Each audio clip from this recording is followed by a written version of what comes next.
Pak Aam, saya sudah 3 kali berencana umroh, tapi selalu gagal dan ada yang menipu. Kenapa bisa begini? Ya, karena Anda tidak mencari travel yang representatif, ya kan begitu.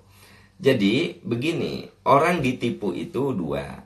Memang benar-benar musibah, atau memang sebenarnya karena ketidaktelitian kita. Jadi kalau Anda sudah berniat umroh 3 kali, dan tiap kali berumroh selalu ditipu, ya mungkin Anda salah daftar gitu. Makanya kalau berumroh, berhaji, cari travel yang sudah punya reputasi, travel yang sudah jelas alumninya, ya, bukan yang door to door. Nah sekarang ini kan banyak yang menjual travel, yang banyak yang menjual produk umroh dan haji dari rumah ke rumah, dari teman ke teman. Ya kalau teman itu menunjukkan kantornya, ya kan, jelas izinnya, disebutkan izinnya ini, bahkan bisa dicek lewat internet di Kementerian Agama apakah travel itu berizin atau tidak, lalu datang ke kantornya, ya, itu artinya perlu menunjukkan kehati-hatian. Jadi kalau Anda sudah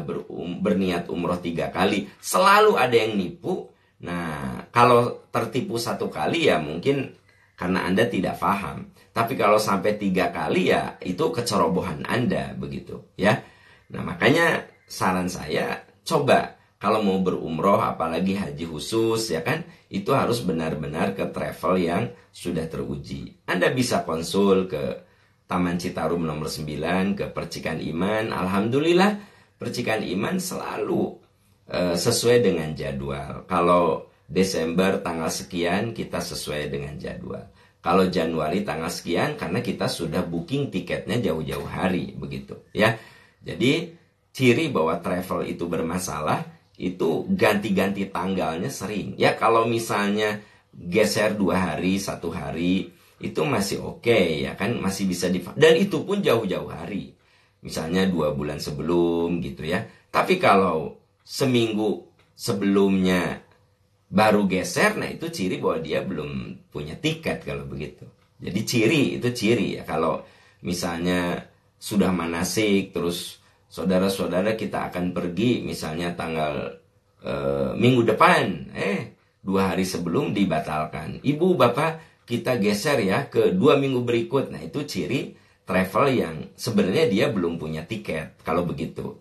Tapi kalau 2 bulan sebelum sudah ada info misalnya tanggal sekian, lalu dikasih tahu ibu, ini ada perubahan sedikit waktu ya, 2 hari, nah atau 1 hari, nah itu masih oke karena berarti dia ada perubahan tiket ya, dan itu masih jauh, masih sebulan sebelumnya gitu, masih oke lah. Tapi kalau seminggu sebelum baru berubah, nah itu ciri indikator bahwa itu sebenarnya si travel belum punya tiket. Ciri bahwa dia belum punya tiket. Jadi dia nyari tiket-tiket sisa yang ada, ya. Nah makanya kalau Anda sudah berniat umroh 3 kali kemudian tertipu 3 kali, ya coba Anda datang ke Taman Citarum 9, ke travel yang memang sudah teruji.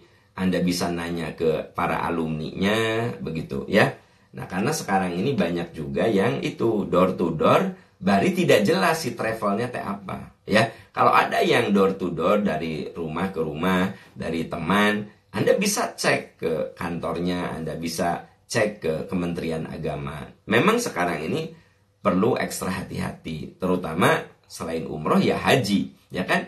Banyak kan haji yang gagal berangkat, sudah syukuran segala macam. Itu biasanya menggunakan fasilitas haji yang tidak perlu nunggu. Kan tahun kemarin juga banyak kan yang gagal pergi, udah bayar per orang lebih mahal dari biasanya, 300 juta per orang, 250 juta per orang.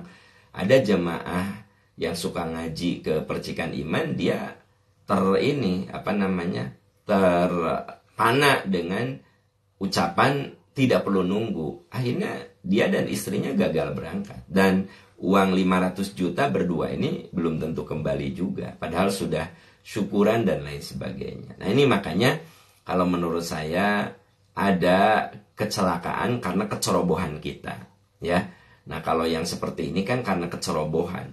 Saya sudah ingatkan, jangan ngambil yang tanpa menunggu, karena itu kan dia menggunakan visa yang ilegal. Maksudnya itu ilegal, tidak ada dalam peraturan Kementerian Republik Indonesia. Jadi Kementerian Agama itu hanya mengaku dua, haji reguler dan haji khusus. Itu saja kalau kita pegang faktor legal dan ilegal, begitu ya. Tapi biasanya orang kita itu kan sangat tergoda dengan tanpa nunggu, begitu. Kalau menurut hemat saya, sabar sajalah nunggu. Kalau Anda punya duit, ambil haji khusus. Ya cuma 4-5 tahun, tapi lebih pasti. Udah gitu legal, kan lebih menyenangkan ibadahnya juga. Tidak khawatir, tidak ada ketakutan, begitu ya. Wallahu a'lam bishawab.